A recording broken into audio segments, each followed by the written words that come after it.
Hello viewers. हाल ही में eliminate हुई big boss OTT 3 से वड़ा पाव गर्ल यानी कि चंद्रिका दीक्षित।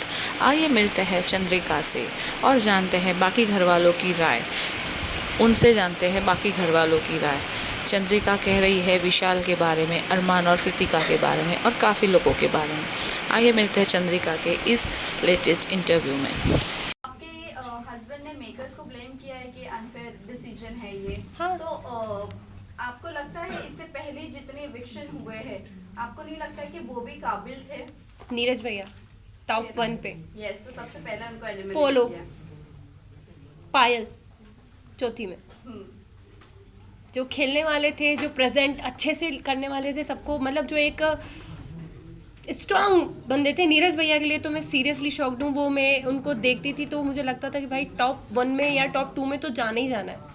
तो वो पहले ही निकल गए थे, तो उसके बाद से मैं मेंटली प्रिपेयर थी कि अपना भी नंबर कभी भी लग सकता है। चंद्रिका, आपने गेम खेली, लेकिन आपको ऐसा नहीं लगता है कि मलिक फैमिली के अराउंड ही आपका गेम घूमता रहा एंड आप इविक्ट होकर बाहर नहीं, निकल मैं गेम खेलने पे एक पॉइंट कहना चाहूँगी। मैंने गेम खेली नहीं, मैं जो थी मैं वहाँ थी। मुझे एक घर मिला था, घर के अंदर 16 लोगों से मुझे डील करना था, 16 डिफरेंट माइंड के साथ मुझे डील करना था। रही बात मलिक फैमिली की, मैं जितना टाइम जिसको दे सकती थी मैंने हर एक इंसान को जानने के लिए टाइम दिया। अरमान भैया, कृतिका, पायल, शिवानी, लव, विशाल, हर एक इंसान को टाइम दिया। रणवीर भैया, इवन दीपक भैया, मुझे जितना जिसके साथ टाइम स्पेंड करना था, मैं बेटी हूँ, जिसको जितना जानना था मैंने जाना। चंद्रिका, कहीं ना कहीं आपने विशाल को बहुत ज़्यादा डोमिनेट किया शो में। वो हमें सामने एज अ ऑडियंस देखने को भी मिला। बहुत ज़्यादा आपने च्युइंगम की तरह उससे खींचा, जो कि कहीं ना कहीं वो गलत ही हमें दिखा। और जहाँ तक अरमान मलिक की बात करें, उन्होंने थप्पड़ के बाद उनका रिएक्शन आना बंद कर दिया, बट आप बार बार टोन कर रही थी विशाल को। अगर विशाल के बाहर के अगर मुंबई की ऑडियंस देखी जाए तो विशाल को कहीं ना कहीं सब जानते हैं, एज अ मीडिया फ्रेंड हम भी जानते हैं। आई थिंक वीडियो सभी के सामने बाहर आया था, ठीक है। हम 16 लोग जो एक घर के अंदर होते हैं, हमें नहीं पता बाहर क्या जा रहा है क्या नहीं जा रहा। हर वक्त हम किसी इंसान के साथ नहीं बैठे होते कि किसके साथ क्या है क्या नहीं है, ठीक है। मेरे विशाल पे कैरेक्टर पे कोई उंगली उठाई नहीं। जब विशाल का एक वीडियो पायल ने कहा कि भैया इसने इसके लिए ये शब्द बोले, और लव जो 24 घंटे उसके साथ रहता है उसने उसको प्रूव किया कि हाँ भाई इसने बोला, तब मेरा रिएक्शन बाहर आया। सेकंड, जब कृतिका ने अपने छोटे कपड़े जितने थे वो वापस कर दिए कि भाई मैं नहीं पहन सकती, तब मुझे लगा कि यार क्यों किसी के लिए अपना आपको चेंज किया इस लड़की ने। वो खुल के जी भी नहीं पा रही, कपड़े भी नहीं पहन रही, हाँ ये गलत लगा। तीसरी बात, जब ये हमारा जब उनके मम्मी पापा आए और वो रोए तो मुझे कहीं ना कहीं लगा कि यार गलत हुआ है। ऐसा मतलब ऐसा फील हुआ कि यार शायद कुछ गलत डिसीजन तो नहीं था मेरे। इसके बारे में राय तो गलत नहीं थी, क्योंकि एक मैं भी मैरिड वुमन हूँ, कोई मुझ पे भी ऐसे उठाएगा, क्वेश्चन उठाएगा तो मेरे पति को बुरा लगेगा। तो मुझे उस वक्त बुरा लगा, मैंने विशाल का साइड लेना बंद कर दिया। बट जब उसके मम्मी पापा ने बोला, सारी चीज़ें हुई, हाँ मुझे हर्ट हुआ। मैंने उससे हाथ जोड़ के माफ़ी भी मांगी। मैं किसी से वहाँ घमासान दुश्मनी मोल लेने नहीं जा रही थी। मैं किसी को कैरेक्टर को कभी जज नहीं करती। मैं वो लड़की हूँ कि लोगों ने अभी तक मुझे जज करा है, तो मैं कभी किसी को जज नहीं करती। बट उस घर में जो हमको हाँ या ना में आंसर पूछा जाता, यस या नो, बीच का कोई सीन ही नहीं था। तो हाँ, ना तो ना। बट जब मैं बाहर निकली हूँ और विशाल के कुछ वीडियोस मुझे दिखे हैं, और आई थिंक आप लोगों को भी दिखे होंगे, सबने अपनी अपनी राय दी थी और मैं अपनी राय देती हूँ, विशाल ने गलत किया। वेल, आप बोल रहे हो कि विशाल ने गलत किया, agree to you.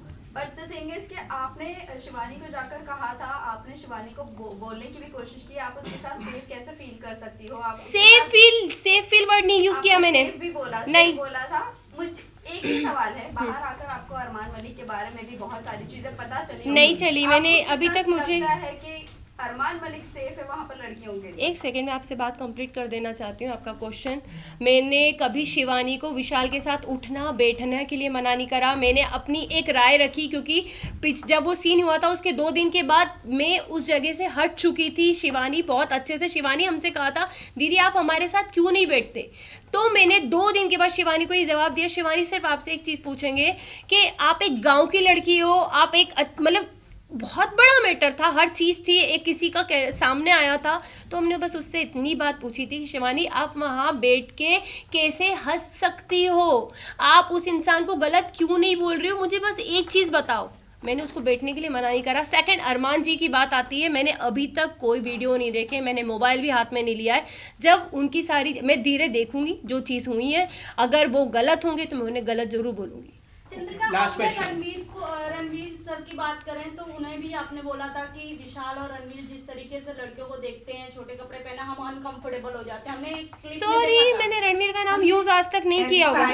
Sai Ketan के बारे में भी जब उन्होंने या। आपको मसाज ऑफर की थी, आपने उनके बारे में भी अब कुछ अलग इमेज बनाई थी अपने आप हर दिमाग जगह में। जा रहे हाँ। थे, चंद्रिका अपने एक बारे में- क्वेश्चन करेंगे आप मुझसे, दोनों के मिक्स हो गए क्वेश्चन शायद। क्वेश्चन यही है कि आपने अभी कहा कि मैं किसी के बारे में कुछ Judgment नहीं देती, judgment right, नहीं देती। right. फिर उसी के वर्डिक्ट में जब आप- मसाज वाली बात आई थी, शायद मेरा कंधे पे एक नस चढ़ी थी, एक टास्क मिला था गुड्डी वाला, उसमें मैं फिसल गई थी, गिर गई थी, तो मेरे कंधे पे नस आई थी।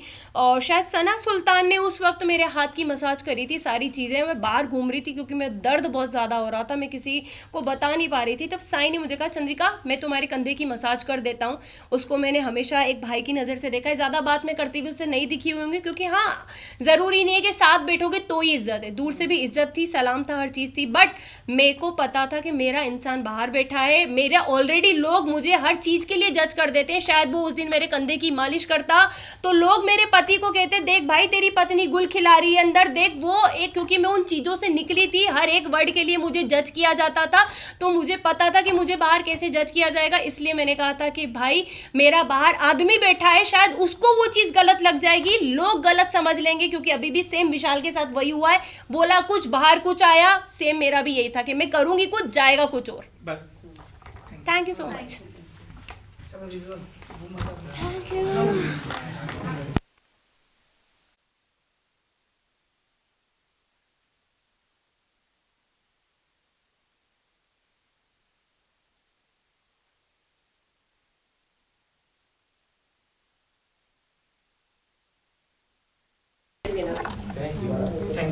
हाँ एक मिनट फुटेज होने दो। अरे कोई पूछो मत कुछ नहीं भाई। कोई कुछ नहीं पूछेगा। हाँ ओके गाइस डन। अरे फुटेज 1 मिनट का चाहिए भाई। Thank you. आ जाओ।